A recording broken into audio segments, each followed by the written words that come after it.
December the 2nd, 1993. A unit of 8 officers moves through the front door of a modest 2-story house in Los Olivos, a middle-class residential neighborhood in Medellín, Colombia. The operation has been prepared carefully. They know the man inside has eluded every effort to find him for more than a year. The officers move quickly through the lower floor. There is the noise of a pursuit above them, then the sound of feet on a rooftop. 2 men are running, trying to cross from one roofline to the neighboring houses. Gunfire is exchanged, then silence. When the officers reach the rooftop, the larger of the 2 men is lying on his back.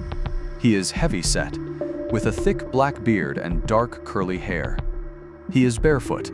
He has been struck by bullets in his leg, his torso, and his head. The shot to the head entered through his right ear. It is not entirely clear, even now, whether that final bullet came from the officers outside or from the man himself. His brother, who knew him better than perhaps anyone else alive, would later say that he had always promised he would never be taken alive, that if it came to that moment on a rooftop or in a corridor or against a wall, he would be the one to end it. Whatever the truth of those final seconds, the result was the same. Pablo Escobar was dead at 44 years old.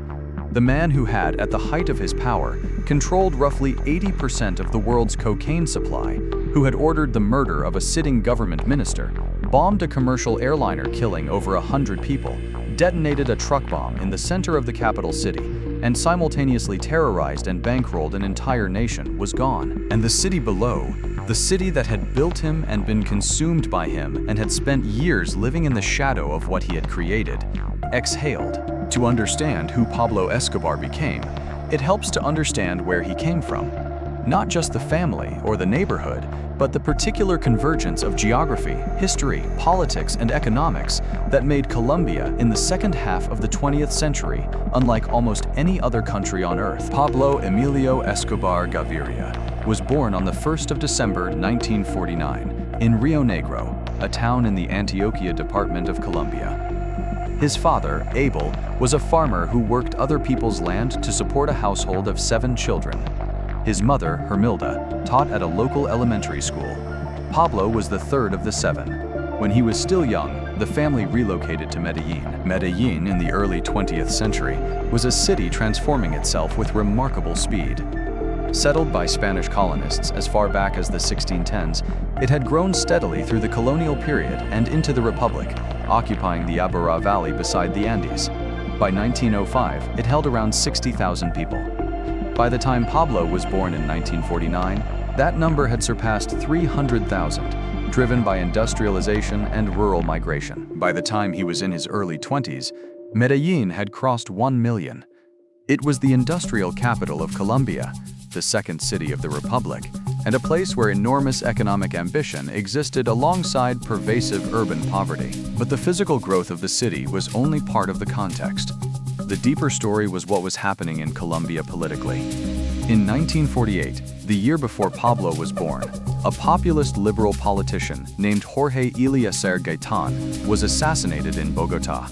His murder triggered a period of profound national rupture. The conflict that followed, known as la violencia, the violence, lasted roughly a decade and cost the country more than 200,000 lives. It was fought primarily between the liberal and conservative political factions, each backed by armed militias in a chain of reprisals that spread across the countryside and into the cities. Eventually, the 2 sides reached an exhausted compromise. They agreed to form a national front and take turns holding power. But the arrangement satisfied neither the population's desire for reform nor the structural grievances that had fueled the fighting.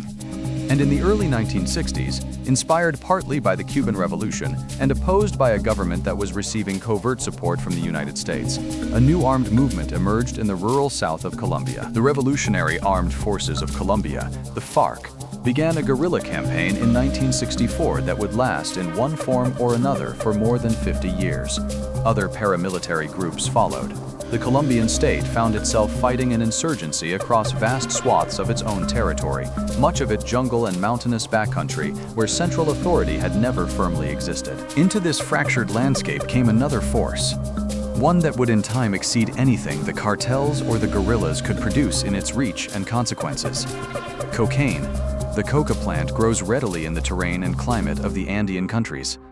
Colombia, Peru, Bolivia, all possessed the conditions needed. But it was Colombia, with its particular combination of agricultural capacity, geographic remoteness, established criminal networks, and political instability, that became the world's dominant producer.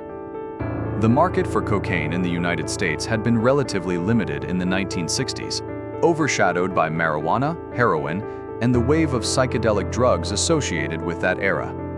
But through the 1970s, demand changed dramatically. The disco scene in New York, Miami, and Los Angeles drove consumption sharply upward, particularly among affluent users who could afford the drug's price. Cocaine became fashionable. And as the consumer market in America expanded, the business of supplying it became one of the most lucrative opportunities on earth. Colombia was positioned at the center of it.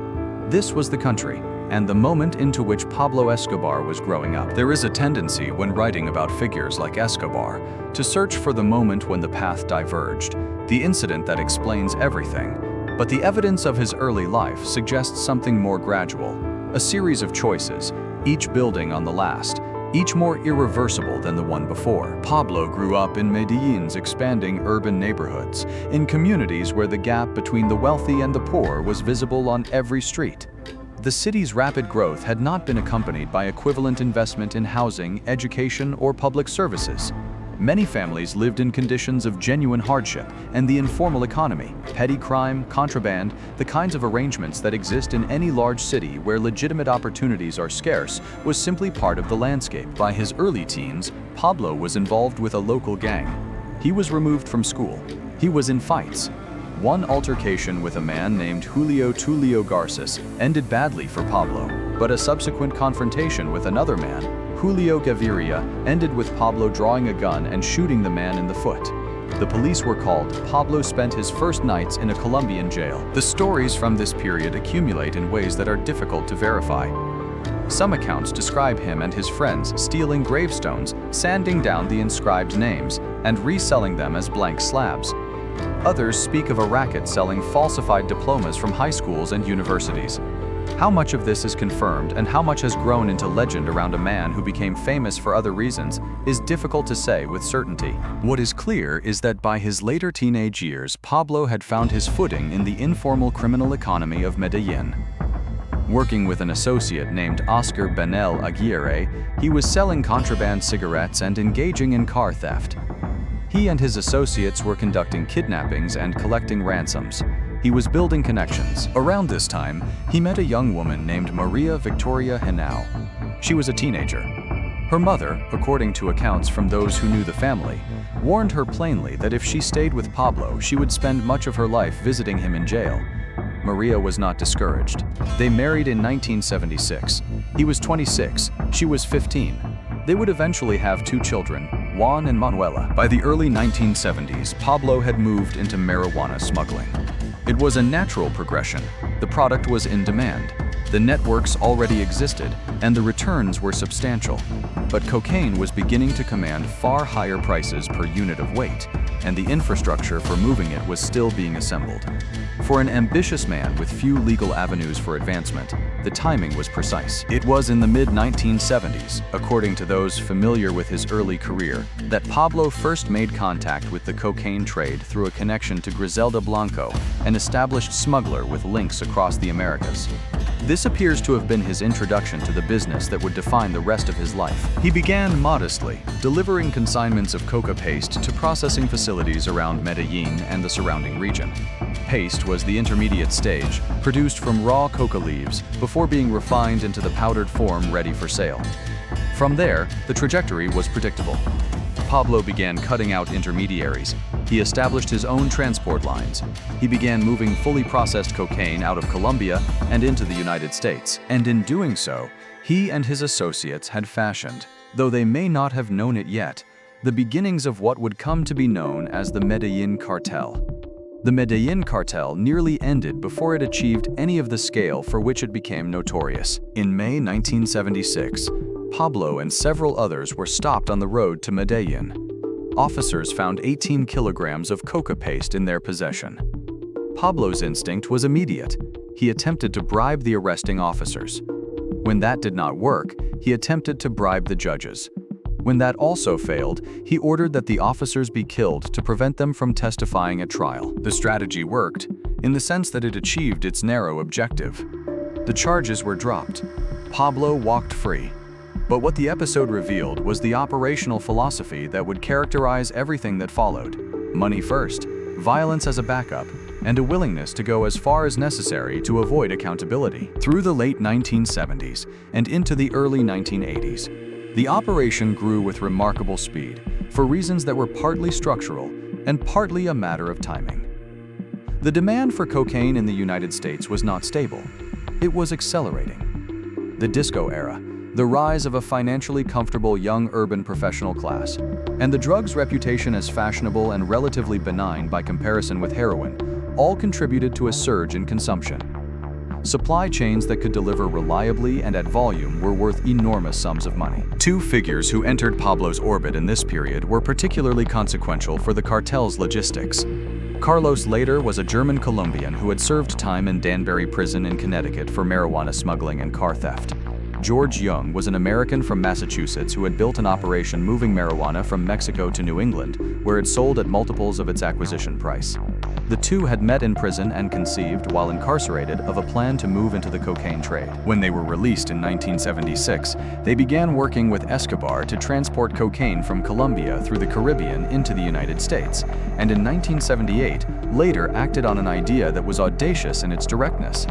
He began buying up property on Norman's Cay, a small island in the Bahamas, approximately 200 miles off the coast of Florida. The plan was to turn the island into a dedicated transit point, a private depot midway between the production facilities of Colombia and the largest cocaine market in the world.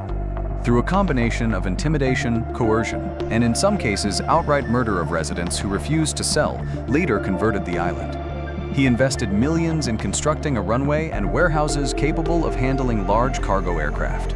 For several years, Norman's Cay functioned as the cartel's private Caribbean airport. Large aircraft would arrive from Colombia laden with cocaine, offload their cargo, and smaller planes, the kind capable of flying below radar detection, would then carry the consignments north into Florida. At the operation's peak, more than 300 kilograms of cocaine were passing through the island every single day. Alongside Norman's Cay, Barry Seal was providing another route. Seal was a Louisiana airline pilot from Baton Rouge who had also come to Escobar through the marijuana trade.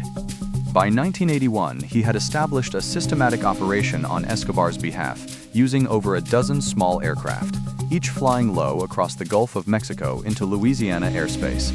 There, packages were dropped from the planes into pre-arranged rural locations. Ground teams collected the drops and fed them into the cartel's distribution network on the East Coast. Seal's work was significant while it lasted, but he was indicted by the United States Drug Enforcement Administration in 1983, and by early 1984 he was working as a government informant, feeding intelligence about Escobar's operation to U.S. authorities. When Escobar learned this, Seal was killed in February 1986. The routes and methods changed over time, adapted to law enforcement pressure, ships towing small submarines, commercial cargo concealed in legitimate shipments. A constant process of improvisation and adjustment, the objective was always the same: to move multiple tons of cocaine into the United States and Europe every week, as reliably and invisibly as possible. The profits were almost incomprehensible in scale. By the early to mid-1980s, the cartel was generating revenues estimated at around $60 million a day. Annually, that translated to figures in the range of $20 to $25 billion. Pablo's brother Roberto, who managed much of the cartel's finances, later noted that the organization spent approximately $1,000 a week on rubber bands alone, simply to divide the incoming cash into stacks. He estimated that perhaps 10% of the cartel's money was being lost or destroyed before it could be spent, written off as the cost of having more cash than any available infrastructure could process. The challenge was not making money. The challenge was hiding it. Much of the surplus was laundered through Panama. Gold was purchased, melted down, and converted into clean assets elsewhere. But even these mechanisms had limits. So vast quantities of cash were simply hidden, concealed in properties throughout Colombia, buried, sealed in walls, stored beneath retractable floors, and behind false partitions. In at least one case, a jacuzzi was installed over a secret compartment containing tens of millions of dollars. A local family was given the house to live in, told nothing of what was beneath them, and only asked to vacate periodically when funds needed to be added or removed. The money is still surfacing. As recently as 2020, a nephew of Pablo's found $18 million hidden inside a wall of one of the cartel's former properties. It is unlikely to be the last discovery of its kind. With the proceeds of the trade, Escobar built something for himself that was, in practical terms, closer to a private state than a personal residence. The centerpiece was the Hacienda Nápoles, or the Naples estate, some 20 square kilometers of land around Puerto Triunfo, roughly 150 kilometers east of Medellín. There, Pablo constructed a Spanish colonial house, a sculpture park, a kart racing track, a bull ring, an airport for private use, and a zoo stocked with animals imported specifically for the purpose: zebras, hippos, antelopes, elephants, giraffes, ostriches, and ponies among them. Pablo was particularly fond of hippopotamuses and had a significant number brought to the estate. Their descendants, having escaped into the surrounding waterways over the decades since, now roam wild in that part of Colombia. Ecologists and biologists continue to debate what to do about them. Escobar had once planned to build an ancient Greek-style acropolis on the grounds of the hacienda. That plan was never completed. In addition to the hacienda, Escobar acquired a large estate on Isla Grande, the biggest of the Islas del Rosario archipelago off Colombia's northern Caribbean coast. Here, too, he developed extensive facilities: a mansion, additional apartments, swimming pools, and a helicopter landing pad. He also acquired, in his own name, a substantial pink mansion on Miami Beach in Florida during the late 1970s, when he was not yet widely known to American authorities as a major trafficker. The U.S. government later seized it. Beyond these flagship properties, the cartel owned hundreds of additional buildings throughout Colombia used for concealment, logistics, storage, and the management of its finances. It was, by any measure, an empire. One built entirely on the proceeds of a single commodity, moved across thousands of miles, through dozens of countries, into the hands of millions of consumers who in most cases had no idea and no particular interest in the chain of events that had produced the substance they were purchasing. And Escobar, at its center, remained for a time largely anonymous to the wider world.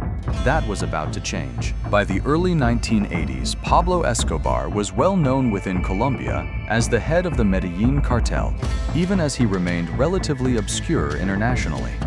The Colombian government had, in September 1979, signed an extradition treaty with the United States, which came into effect in March 1982. Under its terms, Colombian nationals who smuggled large quantities of cocaine into the United States could be sent there to face prosecution. For a man who had spent years navigating Colombia's corrupt judicial system and had demonstrated a facility for making charges disappear, the prospect of facing American courts was a different matter entirely. Pablo's response was characteristic in its ambition and its overreach. In 1982, he entered Colombian politics. He stood as a candidate for the Liberal Party in elections to the Chamber of Representatives and won a seat, running in part on an argument that the extradition treaty with the United States represented an infringement of Colombian sovereignty, that the Colombian president, Julio Cesar Turbay, was effectively allowing Washington to prosecute Colombian citizens on behalf of American interests. The strategy had an internal logic. A seat in Parliament offered legal protections and a platform from which to challenge extradition openly, while also providing a certain veneer of legitimacy. But it generated exactly the kind of public scrutiny that someone in Escobar's position should have been avoiding. In the summer of 1983, the newly elected conservative president, Belisario Betancourt, appointed Rodrigo Lara Bonilla as Minister of Justice with a specific mandate to pursue Colombia's drug traffickers more aggressively. Simultaneously, the newspaper El Espectador published a detailed investigation into Escobar's 1976 arrest, documenting the consignment of coca paste found in his possession and the subsequent efforts to suppress the case. It was the beginning of sustained media scrutiny that Pablo would never fully escape again. There were personal complications too. Reports emerged about a relationship between Escobar and a prominent TV journalist named Virginia Vallejo, who had recently become the first journalist to conduct a one-on-one interview with him. The affair complicated his domestic life severely, and his wife, Maria, temporarily left the family home. Pablo's relationship with Vallejo continued intermittently until 1987. In late 1983, a superior court judge in Medellín reopened the investigation into Pablo's 1976 arrest. The United States Embassy in Bogotá canceled his American visa. The Colombian Congress voted to strip him of parliamentary immunity.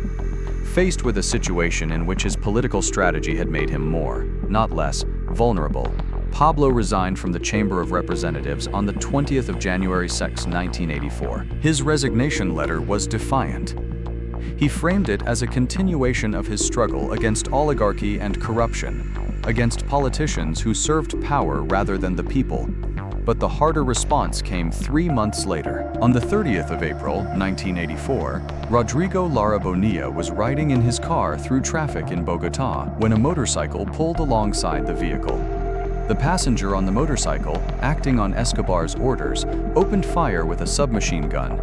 Bonilla was struck multiple times and died immediately. The Minister of Justice had been assassinated on the streets of the capital. The Colombian government's response was to implement the extradition treaty with the United States in full. Pablo temporarily left Colombia with his family, moving briefly to Panama and then to Nicaragua. When he returned to Colombia later that year, he was determined on a still more aggressive course. What followed over the next several years was, in any accurate account, a sustained war conducted by one man and his organization against the Colombian state. The clearest single expression of this came on the 6th of November, 1985. That morning, approximately 36 fighters from the guerrilla organization known as the M19, the 19th of April movement, stormed the Palace of Justice in Bogotá. The palace was the seat of the Colombian Supreme Court.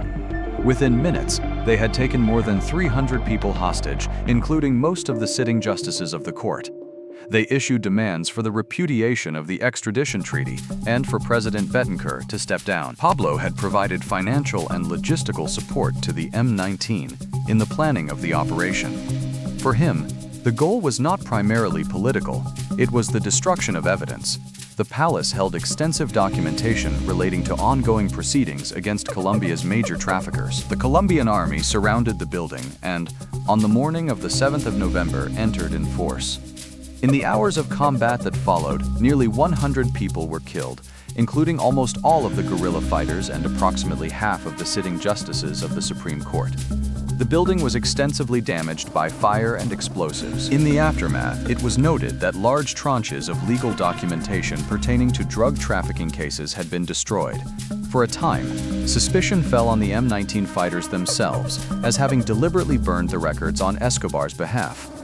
Later analysis suggested the destruction was more likely accidental, the result of fires caused by the army's explosives during the assault. Whatever the cause, the effect was to remove a significant portion of the evidentiary record that had been accumulating against the cartels. Betancourt's government was severely damaged by the handling of the siege. In August 1986, he was replaced by Virgilio Barco, whose administration took an even harder line against the cartel. In January 1987, police intercepted a convoy of Escobar's vehicles traveling from the Hacienda Nápoles toward Medellín. Pablo was traveling separately and escaped, but his wife and 2 children were detained for several hours before his lawyers secured their release. Throughout this same period, Escobar was also managing a deteriorating relationship with the Cali cartel. The Cali operation had grown up roughly in parallel with Medellín, run by Gilberto and Miguel Rodríguez Orihuela, along with other senior figures. For a time, the 2 cartels had coexisted and even cooperated, dividing certain markets and managing shared legal and financial challenges. But tensions accumulated through the mid-1980s, partly as Medellín moved to expand its foothold in New York City, which Cali had traditionally treated as its territory. By late 1987, open conflict had broken out. Murders, bombings, targeted attacks.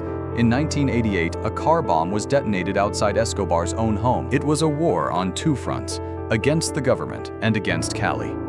And it would continue in varying intensity for the remainder of Pablo's life. Yet even amid this pressure, The cartel reached the peak of its commercial power in the mid to late 1980s. Revenues had climbed to roughly $70 million a day. Annual income was estimated in the range of $25 billion, a figure that, adjusted to present value, would exceed $70 billion. The cartel controlled approximately 80% of the global cocaine trade. Pablo himself was widely listed among the world's wealthiest individuals. He deployed a portion of this wealth carefully, with an eye on public opinion. Since the early 1980s, he had been channeling significant funds into Medellin's football club, Atlético Nacional. Within a few years, the team had been transformed from an unremarkable mid-table side into title contenders. Foreign players came in on substantial contracts. Colombian talent was retained. In 1989, Atlético Nacional won the Copa Libertadores, the South American Championship, becoming the first Colombian team ever to do so. For Escobar, the win served multiple purposes. It bought goodwill, it provided a money laundering vehicle through betting arrangements, and it attached his name to something that the city could celebrate. He gave cash directly to residents in poorer neighborhoods. He funded the construction of sports facilities, parks, and roads. He dressed as Santa Claus at Christmas and distributed presents in low-income areas. He opened his zoo at the hacienda to the public at no charge. The image he was cultivating was deliberate and specific. A man of the people, who had risen from nothing, who gave back freely to those the government had abandoned. A Colombian Robin Hood. The reality, simultaneously, was that he was also organizing acts of mass violence against civilian populations. The clearest measure of what Escobar actually represented came in the final weeks of 1989. Cesar Gaviria Trujillo was emerging as a presidential candidate, taking up the political legacy of Luis Carlos Galán, who had been an outspoken opponent of the cartels for years and had been gunned down in the outskirts of Bogotá in August of that year. There was no reasonable doubt that Escobar had ordered Galán's assassination, and there was equally no doubt that Gaviria, now running in Galán's place, would pursue the cartels aggressively if elected. On the 27th of November 1989, Avianca Flight 203 departed Bogotá bound for Cali. 5 minutes after takeoff, the aircraft exploded in the air. All 107 passengers aboard were killed, along with 3 people on the ground struck by debris. Escobar had arranged for a bomb to be placed on the plane. The target was Gaviria, who had been expected to be aboard. He had not boarded. Everyone else had. 2 weeks later, on December 6th, a truck laden with approximately 500 kilograms of explosives detonated outside the Administrative Department of Security building in central Bogotá. The target on this occasion was the department's director, General Miguel Alfredo Marquez. 57 people were killed by the blast. More than 2,000 were injured. Buildings across the surrounding area were damaged or destroyed. These 2 incidents, within a fortnight of each other, marked the outermost boundary of what Escobar was willing to do. Neither killed the person he was trying to kill. Both killed scores of people who had nothing to do with the conflict between the cartel and the state. For all the infrastructure he had funded, all the presents distributed, all the carefully tended public image, this was also Pablo Escobar. Gaviria was elected president in 1990. The pressure on Escobar intensified. The extradition treaty remained an operative threat, and Escobar's campaign of violence against the state, assassinations of judges, ministers, police officers, candidates, and journalists, had made him the most wanted person in Colombia and among the most wanted in the world. In 1991, a new Colombian constitution was promulgated. One of its provisions, which virtually all serious analysts have concluded was secured through extensive bribery of assembly delegates by cartel interests, was the non-inclusion of the extradition clause. The treaty with the United States was effectively suspended under the new constitutional framework. With the immediate threat of extradition removed, Escobar opened negotiations with elements of the Gaviria administration about a possible surrender. The terms he was willing to accept were extraordinary. He would serve a prison sentence. He would not be extradited to the United States. And this was the condition that defined everything that followed. He would be permitted to build his own prison. The result was La Catedral, the cathedral. It was constructed on a hilltop outside Medellín, surrounded by fog, overlooking the city. The facility contained a football pitch, a bar, a jacuzzi, a private telephone line, and a telescope through which the surrounding landscape could be observed.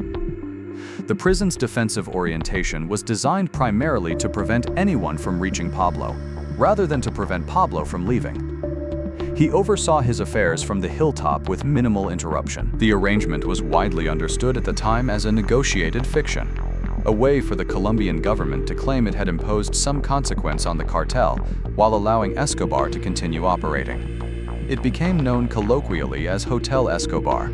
The fiction lasted approximately a year. By early 1992, the Colombian press was reporting in detail on conditions at La Catedral, the comfort of the facilities, the continuation of cartel business from inside the walls, the regular access of associates and visitors. The government, facing sustained domestic and international criticism, decided in July 1992 to transfer Escobar to a conventional Colombian prison. Word reached Pablo before the transfer could be arranged. He left through an escape tunnel he had installed during the prison's construction, behind a false wall he had built for precisely this purpose. When government officials arrived to effect the transfer, Pablo Escobar was no longer there. The 16 months that followed Pablo's flight from La Catedral were the most intense and concentrated period of law enforcement activity Colombia had ever seen directed at a single individual. The search was multinational in practice, if not always in formal designation. Colombian search block units, specially assembled for the purpose, operated alongside American intelligence and special operations personnel. Elements of the United States Joint Special Operations Command were present in Colombia during this period. The Cali Cartel and a vigilante organization called Los Pepes, a coalition of people who had suffered losses as a result of Escobar's decade of violence, also collaborated with authorities in tracking Pablo's movements. The pressure was relentless, and it showed in the erosion of Escobar's support network. People who had shielded him for years began calculating whether loyalty to Pablo was still worth the risk. Associates were killed, captured, or persuaded to cooperate. His brother-in-law was killed by Los Pepes. Safe houses were raided. In December 1992, officers came within hours of apprehending him. He had moved from the location they eventually reached just before they arrived. Pablo gave a radio interview shortly after his escape from La Catedral, an act that balanced bravado with genuine signaling. He described how he had left the prison. He also left open the possibility of returning to custody if the original terms of his agreement, specifically the right to serve out the remainder of his sentence at La Catedral, could be restored. The government did not respond to the overture. The hunt continued. He moved constantly, staying only briefly at each safe house, managing communications through intermediaries wherever possible. He maintained contact with his family, and it was partly through those communications that he was eventually found. Surveillance of his telephone transmissions identified a pattern in early December 1993. The signal could be located. It traced to a house in Los Olivos, a residential neighborhood in Medellín, ordinary streets, ordinary houses, not a place that called attention to itself. The unit moved on December 2, 1993, the day after his 44th birthday. The news of Escobar's death on that December rooftop spread quickly. More than 25,000 people attended his funeral. In the neighborhoods where he had distributed cash and built facilities and funded a football team to its greatest achievement, the grief was genuine and unambiguous. Whatever the accounting of violence and destruction, the Robin Hood image had not been extinguished. Within Colombia, the consequences of the Medellín Cartel's era were still being measured. In 1991 alone, Medellín had recorded 7,237 murders, an average of nearly 20 per day, a rate of 266 homicides per 100,000 residents. The wider country had recorded more than 25,000 violent deaths that year, rising to over 27,000 the year after. Colombia, by the early 1990s, had become, by virtually any measure, the most dangerous country on earth.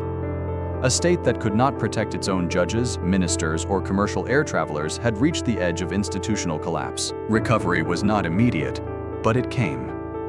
The Cali Cartel moved initially to fill the vacuum left by Medellín's collapse, before itself being progressively dismantled in the mid-1990s. Successor organizations emerged: the Norte del Valle Cartel, the North Coast Cartel, others, each finding new routes and new markets, each in time facing their own reckoning. The cocaine trade did not end with Escobar.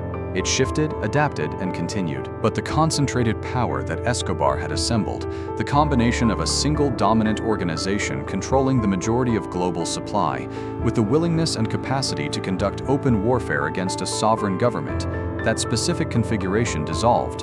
Medellín began to change. The murder rate fell sharply through the 1990s. Investment followed. The city developed a public transport system, an aerial cable car network connecting hilltop neighborhoods to the valley below, that became internationally recognized as an example of innovative urban planning. The same city that had held the designation as the homicide capital of the world now appeared on lists of cities with the most creative urban infrastructure. La Catedral was abandoned for years after Pablo's death, a strange ruin on its hilltop above the city. In 2007, a group of Benedictine monks converted it into a religious site with a library and facilities for reflection. The runway at the Hacienda Nápoles is overgrown now, and the zoo has been converted into a theme park. The hippos multiply in the surrounding waterways. In 2016, the Colombian government and the FARC signed a historic ceasefire agreement, formally drawing down 50 years of guerrilla conflict. The political circumstances that had shaped the country throughout the period of Pablo's ascent, the civil war in the countryside, the FARC's territorial control over vast regions, the culture of political violence had not vanished, but they had changed in ways that would have seemed implausible in the Colombia of 1989. Pablo Escobar grew up in a city that was growing faster than it could manage, in a country that was fighting itself from multiple directions, at a moment when an extraordinary new commodity was creating extraordinary new wealth for anyone willing to take extraordinary risks to move it. He was not the first person to recognize that combination of opportunity and instability. He was not the only one who built a criminal enterprise in that environment. He was the one who built the largest, who became the most famous, and who pushed the furthest into the logic of violence, furthest into the paradox of a man who gave generously and destroyed indiscriminately, furthest into the singular pursuit of money and safety, and the illusion of permanence. He described himself at various points as simply a businessman, a man who exported flowers, a defender of Colombian sovereignty against North American imperialism, a benefactor of the poor. He was also the man who placed a bomb on a commercial flight and killed everyone aboard in an attempt to eliminate one political candidate. Both things lived inside the same person, in the same years, on the same streets. What that means, whether it means anything in particular beyond the specific facts of one specific life in one specific country at one specific moment, is not a question with a clean answer. The rooftop in Los Olivos has long since been repaired. The neighborhood looks much as it did. The city below has become something Escobar's Medellín was not: functional, admired, cautiously hopeful. And somewhere in a wall of a former safe house, in a quiet street in a country still processing what it lived through, there may still be money waiting to be found.